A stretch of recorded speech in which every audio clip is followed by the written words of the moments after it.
Aujourd'hui, on essaie de calculer la valeur de cette somme pour le plus de nombres complexes possible, c'est-à-dire plus précisément pour tout z dans C privé de iz, puisqu'on voit assez rapidement qu'on a des problèmes de définition quand z sont i fois un entier relatif. Alors je sais, on peut faire ce calcul à l'aide du théorème des résidus, mais on va faire une méthode pour le début du moins un petit peu plus élémentaire, en démontrant ce résultat déjà pour des valeurs réelles, et après on va étendre à C privé de iz à l'aide du théorème du prolongement analytique. Donc oui, la conclusion n'est pas si élémentaire, mais le début l'est. On ne se prend donc pas la tête, on commence avec z dans R plus étoile.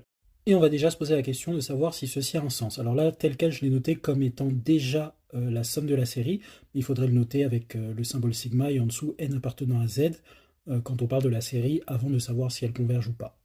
Et on voit que la convergence de la série se résume en fait à la convergence de cette série-là. Et cette série est absolument convergente. Pourquoi? Parce que si on prend sa valeur absolue, on obtient 1 sur n carré plus z carré, et ça, quand n tend vers plus l'infini, c'est équivalent à 1 sur n carré, le z est un réel strictement positif fixé. Et ça, c'est le terme général d'une série de Riemann convergente. On a la puissance alpha qui est strictement plus grande que 1.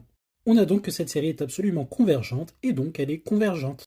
Donc la somme de cette série, c'est la somme de la série de moins l'infini à une certaine valeur, plus la somme de la série de la valeur à plus l'infini.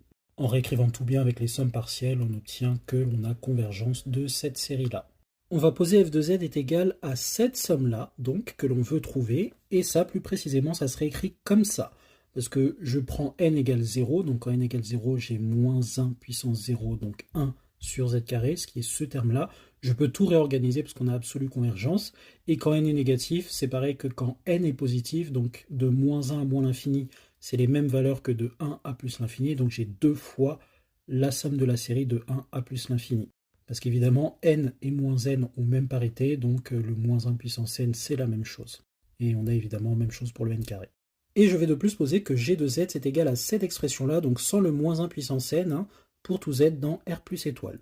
On va essayer de trouver une relation entre f et g, et faciliter le calcul de f en passant par g. Donc f de z, c'est ce terme-là, plus deux fois la somme que j'avais ici, que je vais séparer en paire et impair.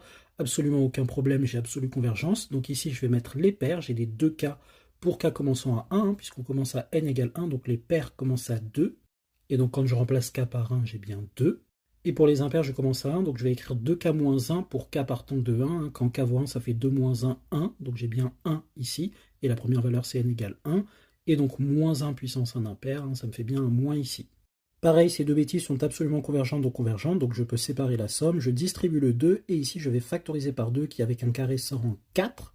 Et donc se simplifie devant pour faire un 1 demi. Et donc j'ai le z qui est divisé par 2.